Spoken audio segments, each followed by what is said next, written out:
Mid cap small cap में आप क्या रिसर्च कर रहे हैं अभी? और या पहले आप मुझे स्पेस के बारे में बताएं, वहां तो मैसिव डैमेज है, 50-60% मिड कैप स्मॉल कैप में से फ्रॉथ हट चुका है जो लास्ट 2-3 साल 4 साल में हमने देखा है आपकी नजर में? फ्रॉथ तो हट जाता है। देखिए अगर आप ओवरऑल देखेंगे तो रिटेलर जो है ना उसको अब मार पड़ रही है, अब उसके थोड़े हिम्मत जा रहा है। लेकिन मिड कैप स्मॉल कैप में बाइंग भी नहीं आती है जल्दी, म्यूचुअल फंड्स छूते नहीं है, बिकॉज आपको एंट्री ले लेंगे तो पहले उसका टैक्स दो 20% दाम बढ़ाकर, एग्जिट आपको मिलेगा नहीं। तो मिड कैप में रैली जो है वो बाद में आएगी, पहले निफ्टी बढ़ेगा, पहले बड़े शेयर मोटे शेयर बढ़ेंगे, फिर लोगों के हाथ में जब पैसे आएंगे तो मिड कैप में आएगा। बट ये अज्यूम करना कि मिड कैप स्मॉल कैप झट से उठ के भागने लग जाएंगे, मुझे नहीं लगता पॉसिबल है ये। अभी वैल्यू आ गई बट उनमें कुछ में वैल्यू तो ऑब्वियसली है, सब 2-4% डिविडेंड यील्ड पे जितने भी अच्छे mid cap small cap stocks है, तो 2-2.5% dividend yield is good enough. But 6% dividend yield is bad. 6% dividend yield का मतलब कंपनी के पास कुछ करने को ही नहीं है, पैसे को वापस दे रही है। लेकिन ये बाद में चलेंगे, पहले लार्ज कैप। आप ऑयल एंड गैस स्टॉक्स को भी देखते हैं। हाल ही में सरकार ने एक डिसीजन लिया कि ये जो एबनॉर्मल रिफाइनिंग हो रही है उसको थोड़ा, उसका हिस्सा जो है गवर्नमेंट को जाना चाहिए, और इवन ओएनजीसी पर भी एक बड़ा $40 का टैक्स लगाया। पहले इस कदम को आप कैसे देखते हैं? क्योंकि यूएस ने भी ये बात की है, यूके गवर्नमेंट ने भी इस तरह की बात की है। उसके बाद हम बात करें कि रिफाइनिंग बुलरन क्या एंड हो गया। देखिए यूएस और यूके तो 40 साल में एक बार ऐसी बात करते हैं, हम 4 साल में एक बार ऐसी बात करते हैं कि इसके पास ज़्यादा पैसे पकड़ लो इसको, इसके पास ज़्यादा पैसे पकड़ लो इसको। तो ये सब, जैसे किसी ने बोला माइकल होल्डिंग को कैसे खेलना चाहिए, तो किसी ने बोला खेलना ही नहीं चाहिए। तो मतलब अगर आपको ऑयल एंड गैस और ये सब कॉम्प्लिकेटेड चीज़ में जाना है तो बहुत मुश्किल है इसमें समझना, बिकॉज गवर्नमेंट का काम है वेलफेयर, शेयर होल्डर का काम है प्रॉफिट मोटिव। अब प्रॉफिट मोटिव और वेलफेयर मोटिव कहाँ मिले साथ में, तो मुझे लगता है वो प्रॉब्लम है, ये सब अवॉइड करें ज़्यादा अच्छा। बट इसमें एक ऐसा प्ले भी है जो जहाँ पे इसके अलावा भी बहुत सारे ट्रिगर, उनके कंज्यूमर बिजनेस अच्छे जा रहे हैं, डिजिटल बिजनेस, रिटेल अच्छा कर रहा है। अब सक्सेशन की और वैल्यू अनलॉकिंग की बात है, क्या उसमें कंफर्ट मिल सकता है? नहीं कंफर्ट है, लेकिन कंग्लोमरेट में प्रॉब्लम ये है कि बूफे टेबल है। अब बूफे हर वक्त सस्ता होता है, अला काटे से। अब जब भी खाना खाने जाएंगे तो आप बोलेंगे मुझे अलग से नान मलाई कोफ्ता खाना है, वो बोलेंगे सर इसके 1000 लगेंगे, 1000 में बूफे में आ जाओ। तो वो कंग्लोमरेट्स का प्रॉब्लम होता है कि उसका वैल्यूएशन होती नहीं है। बट हाँ, स्पिन ऑफ अगर कर दे तो ऑब्वियसली फिर तो बेट करना चाहिए सब पे।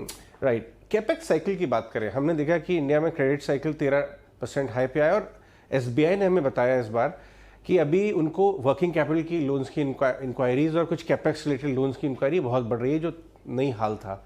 आप कैपेक्स प्ले को कैसे डोमेस्टिक वर्किंग कैपिटल तो अजय जी क्या होता है ना, जब इन्फ्लेशन आता है तो हर आदमी का inventory cost, running cost, debtor सब बढ़ जाता है, और मार्जिन वो उतना पास ऑन नहीं कर पाता है क्योंकि खरीदार को भी मार पड़ रही है। तो वर्किंग कैपिटल तो अपने आप इन्फ्लेशन के कारण समझिए वैसे बढ़ जाता है। बट केपेक्स साइकिल तो आएगा ही ना, बिकॉज ये इतना पैसा जो प्रिंट हुआ है चाहे इंडिया में या अब्रॉड, वो तो आएगा। लेकिन मुझे लगता है ब्रॉडली थोड़ा सा मेटल में केपेक्स साइकिल थोड़ा सा प्रॉब्लमेटिक था, बिकॉज स्टील में देखना पड़ेगा केपेक्स साइकिल कैसे चलता है, जो एक्सपोर्ट का कर्व्स हमने लगाया या उस पर देखना होगा। बट ओवरऑल मुझे लगता है कि इन्फ्लेशन मतलब कि सामान मिल नहीं रहे हैं तो केपेक्स तो आना ही पड़ेगा। इन्फ्लेशन आपने बोला तो एक बात मैं ये भी जानना चाहूँगा कि हमारे देश में बहुत सारा इन्फ्लेशन एक्चुअली इम्पोर्टेड इन्फ्लेशन है, क्योंकि हमारे यहाँ तो खाद्य पदार्थ तो काफ़ी सफिशिएंट होते हैं। सब टमाटर जो 100 रुपये किलो बिकता था आ ही गया, आफ्टर 60 रुपये आ गया। तो इम्पोर्टेड इन्फ्लेशन वाली इतनी ज़्यादा गिरावट नहीं आई है, बाकी जो हम डोमेस्टिक बनाते हैं वो सब नीचे आ गया। आपको लगता है कि बाजार 2 से 4 महीने में इन्फ्लेशन का भी टॉप आउट फैक्टर इन करना शुरू कर देगा? जैसे इन्फ्लेशन भी तो बेस नंबर है ना, मतलब इस साल अगर क्रूड 120 है और अगले साल भी 120 रहा तो इन्फ्लेशन तो जीरो हो जाएगा। अगर क्रूड अगले साल 120 का 110 हुआ तो इन्फ्लेशन माइनस में आ जाएगा। आपने इतना हाई स्टैंडर्ड सेट कर लिया है कि उसको ऊपर जाना पे इन्फ्लेशन होगा, तो ये अरिथमेटिक है, ईयर ऑन ईयर कंपैरिजन है। मुझे लगता है ये तो नॉर्मलाइज हो ही जाएगा, क्योंकि हम जब करेक्ट होना शुरू हुए अक्टूबर में तो यूक्रेन वगैरह ये सब तो बाद में आया, पहले तो हम वैल्यूएशन के बोझ में दबना शुरू हो गए, बाकी चीजें आती गई। तो जो ट्रिगर्स थे वैल्यूएशन आपके हिसाब से करेक्ट हो गए इनफ? बाजार में कब कौन सा शेयर खरीदना है और कब कौन सा बेचना है, अगर आपको इसकी जानकारी है तो आप भी कमा सकते हैं लाखों, और वो भी हर महीने। और एल्गो ट्रेडिंग इसी काम में आपकी मदद करता है। Buy, sell, stop loss, target सब कुछ ऑटोमेटिक है, आपके अकाउंट में आएगा तो सिर्फ प्रॉफिट। और सिर्फ इतना ही नहीं, साथ ही आपको मिलेगा लॉन्ग टर्म वेल्थ क्रिएशन के लिए एक्सपर्ट द्वारा तैयार किए गए चुनिंदा पोर्टफोलियोज में निवेश का मौका। तो अधिक जानकारी के लिए अभी वीडियो के डिस्क्रिप्शन में दिए गए लिंक पर जाएं। वैल्यूएशन करेक्ट हो गया। अगर आप यूएस बॉन्ड यील्ड देखें तो 3.5 से 2.8 पे 2.88 पे शायद कल बंद हुआ, तो वो बता रहा है कि शायद इंटरेस्ट रेट्स भी उतर। अगर फेड का काम क्या है? फेड का काम था इकोनॉमी की कमर तोड़कर रिसेशन में लाना, जो हो गया। और जो अगर अपने आप ही उसकी कमर टूट गई तो फेड क्यों हथौड़ा मारेगा उसके बाद? तो objective of Fed was not to raise interest rates but to ensure कि 2 क्वार्टर का रिसेशन आ जाए एक बार।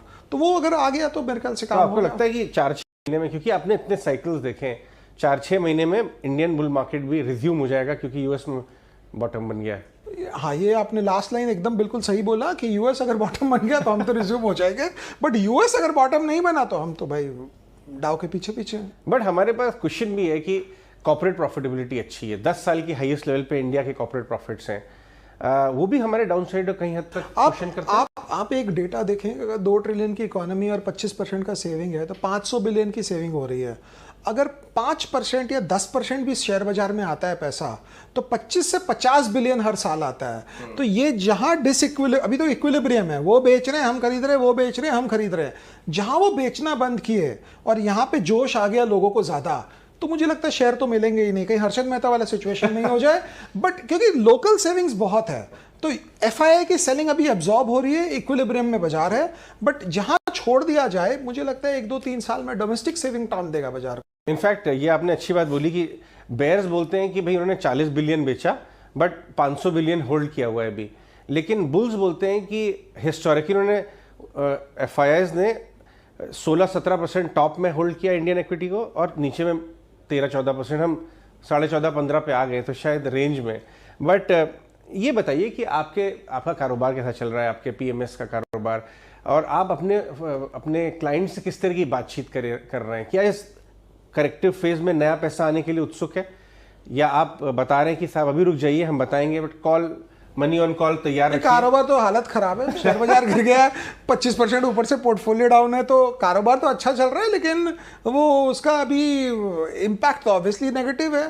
क्लाइंट हमारे बहुत पुराने क्लाइंट है, वो परेशान नहीं करते, फ़ोन करके यही बोलते हैं सर क्या हाल है, तो वो कोई प्रॉब्लम नहीं है। बट हाँ, 1-2 जन ने ज़रूर घोर मंदी में रिडीम कराया 15-100 15-200 में, लेकिन अजय जी बात ये है कि हम खुद बोलते हैं अरे मत करो रिडीम, इस बार हमारी भी हिम्मत नहीं थी बोलने की तुम मत करो रिडीम, बिकॉज कौन रिस्क लेगा इस बाजार को देखते हुए, कल को कुछ भी हो जाए तो ये फर्स्ट टाइम हुआ है कि हमने किसी को रोका भी नहीं तो नॉर्मली हम बोलते हैं यार रुक जा, तुम 1-2 महीना देख लो उसके बाद, but this time we didn't stop, we said ठीक है भाई तुमको करो। उसने बॉटम के लगभग ही कराया 15-100 15-200 जब निफ्टी था तो। लेकिन आप अपने जो plane vanilla PMS product main strategy, उसके अलावा भी कुछ इनोवेटिव प्रोडक्ट्स आप सोच रहे हैं लॉन्च करने की? जी हाँ, हम एक स्मॉल केस लाने का सोच रहे हैं, वो शायद इसी हफ्ते निकल जाएगा। आइडिया है कि 50 लाख 1 करोड़ 2 करोड़ हर आदमी के पास होता नहीं है और हर आदमी जुड़ना चाहता है इस स्टॉक मार्केट के साइकिल के साथ, और ये बहुत अच्छा समय है किसी को भी स्टार्ट होने का। यहाँ से 5% गिर जाए 7% गिर जाए लेकिन ज़्यादा यहाँ से गिरावट लगती नहीं है, तो हम एक स्मॉल केस लॉन्च कर रहे हैं जो अभी होएगा बहुत जल्दी, मेरे ख्याल से 1-2 दिन में हो जाएगा। और ख़ास बात यह है कि हमने खुद फैसला किया है कि हम अपने स्मॉल केस में हर महीने 10 लाख रुपए हम अपना पर्सनल पैसा डालेंगे अपने small case, SIP type, so that लोगों को कॉन्फिडेंस आए कि ये डॉक्टर वो दवाई जो हमें दे रहा है विटामिन की खुद भी वही खा रहा है, हलवाई जो है वो अपनी मिठाई खुद खाता है यहाँ पर। नहीं, तो ये आपने बड़ी अच्छी बात कही कि आपका जो निष्कर्ष है पूरा तजुर्बे का, इतने साल का, तेजी मंदी वगैरह, और ऑफकोर्स प्रोफेशनल फंड मैनेजर बनने के बाद भी, कि यहाँ से आपको 5 से 10% का डाउन साइड वर्स्ट केस में दिखता है, और ऊपर में 3-4 साल की, अब क्योंकि कॉर्पोरेट साइकिल तो ठीक ही चल रहा है अर्निंग्स का, पोर्टफोलियो लेवल पे 10% से ज़्यादा यहाँ से जाना ही, 10% चला गया तो त्राही मच जाएगी मेरे हिसाब से। 10 इज एग्जैजरेशन। आपके पोर्टफोलियो की जो कंपनीज हैं, मैं बिना नाम में जाने के, एक ब्लेंडेड उनकी अर्निंग्स की हालत क्या है? हालत बढ़िया है, खस्ता है या क्या? नहीं, हम लोगों ने लास्ट ईयर से पोर्टफोलियो में ऐसी कंपनी ली सोचकर कि कुछ भी हो जाए 3 साल में अर्निंग्स डबल होनी चाहिए। तो 3 साल में तो 2 ही क्वार्टर गए हैं, अर्निंग्स तो डबल हुई नहीं है अभी क्योंकि 3 साल बचे हैं। शेयर के भाव जरूर 20-25% गिर गए हैं ऑन एन एवरेज, बट ठीक है, अर्निंग्स डबल होगी तो इतने साल से देखें बाजार में अपने आप आगे पीछे भाव आते हैं। लेकिन वैल्यूएशन टॉप से कितना नीचे आया आपका पोर्टफोलियो लेवल पे? 20 वाला था, क्या वो 15 होगा? हाँ, वैल्यूएशन का समझिए कम से कम 20-25% ऊपर से पी रेशियो गायब हो गया बिकॉज ओवरऑल पिटाई हुई है तो हो गया। और ये होल्ड करने का टाइम है और टॉप अप करने का टाइम है। बिल्कुल है, मतलब देखिए आप और टॉप जब बनेगा जब स्टॉक 200 डे के ऊपर रहेगा, 50 डे के ऊपर रहेगा, 20 डे के ऊपर रहेगा, बाइंग होएगी, बेस्ट ऑफ न्यूज़ रहेगा, इन्फ्लेशन कम होगा। बॉटम जब बनेगा जब स्टॉक 200 डे के नीचे रहेगा, 20 डे के नीचे रहेगा, RSI 20-25 होगा जो हर आदमी हम लोग देखते हैं, उसके बाद इन्फ्लेशन खराब होगा, इकोनॉमी का भट्टा बैठा हुआ होगा, तो बॉटम तभी बनता है। तो अगर आपको बड़ा स्केल देखना है तो आपको एकदम उल्टा करना है जो चार्टिस्ट करता है। अगर आपको 2 हफ्ते का व्यू चाहिए तो एकदम वही करिए जो चार्टिस्ट बोलता है। तो मुझे लगता है ये सब टाइम में इन्वेस्ट करिए, होल्डिंग पावर जरूरी है, इन्वेस्ट करने का प्रॉब्लम नहीं है। तो आपने बातचीत भी बड़े अच्छे समय पे हो रही है, बॉटम के आसपास आपके हिसाब से 5-10%, 5-7% ऊपर नीचे, 3 साल का व्यू यहाँ से लिया जाए, आप भी एक नया पोर्टफोलियो लॉन्च कर रहे हैं, क्या ये अपने एग्जिस्टिंग पोर्टफोलियो से डिफरेंट स्ट्रेटजी होगी, क्या होगा फिलॉसफी? नहीं, टोटली डिफरेंट है, बिकॉज एग्जिस्टिंग पोर्टफोलियो में हमारे लोगों के रिस्क एपेटाइट दूसरा है। यहाँ एक पब्लिक है जो छोटा पैसा डाल रहा है, उसका रिस्क लेने का दम दूसरा है, तो टोटली डिफरेंट है। बट आइडिया वही है, इस पोर्टफोलियो हो या उस पोर्टफोलियो हो, सोचते हैं 3 साल में अर्निंग्स डबल हो। अगर 3 साल में अर्निंग्स डबल होगी तो शेयर का भाव डबल से ज्यादा होना चाहिए। इनफ कंपनी मिल रही है इस यूनिवर्स में यहाँ इस भाव से? हाँ, ठूस ठास के आप मिल जाती है आपको, क्योंकि अभी एडवांटेज ये है कि अर्निंग्स डबल हो, उसके साथ भाव भी बहुत घटे हुए हैं ऊपर से, बेस्ट। हाँ, तो आपको एडवांटेज ज्यादा है अभी इन्वेस्ट करने का। ऑल राइट, मसन जी बहुत बहुत शुक्रिया आज हमसे बात करने के लिए, और आप ऐसे ही हंसते मुस्कुराते रहें, खूब बढ़िया बढ़िया जगह ट्रैवल करिए और ज्ञान लाइए हमारे व्यूअर्स के साथ और हमसे शेयर करिए। शुक्रिया आज हमारे स्टूडियो आने के लिए। बाजार में कब कौन सा शेयर खरीदना है और कब कौन सा बेचना है, अगर आपको इसकी जानकारी है तो आप भी कमा सकते हैं लाखों, और वो भी हर महीने। और एल्गो ट्रेडिंग इसी काम में आपकी मदद करता है। Buy, sell, stop loss, target सब कुछ ऑटोमेटिक है, आपके अकाउंट में आएगा तो सिर्फ प्रॉफिट। और सिर्फ इतना ही नहीं, साथ ही आपको मिलेगा लॉन्ग टर्म वेल्थ क्रिएशन के लिए एक्सपर्ट द्वारा तैयार किए गए चुनिंदा पोर्टफोलियोज में निवेश का मौका। तो अधिक जानकारी के लिए अभी वीडियो के डिस्क्रिप्शन में दिए गए लिंक पर जाएं।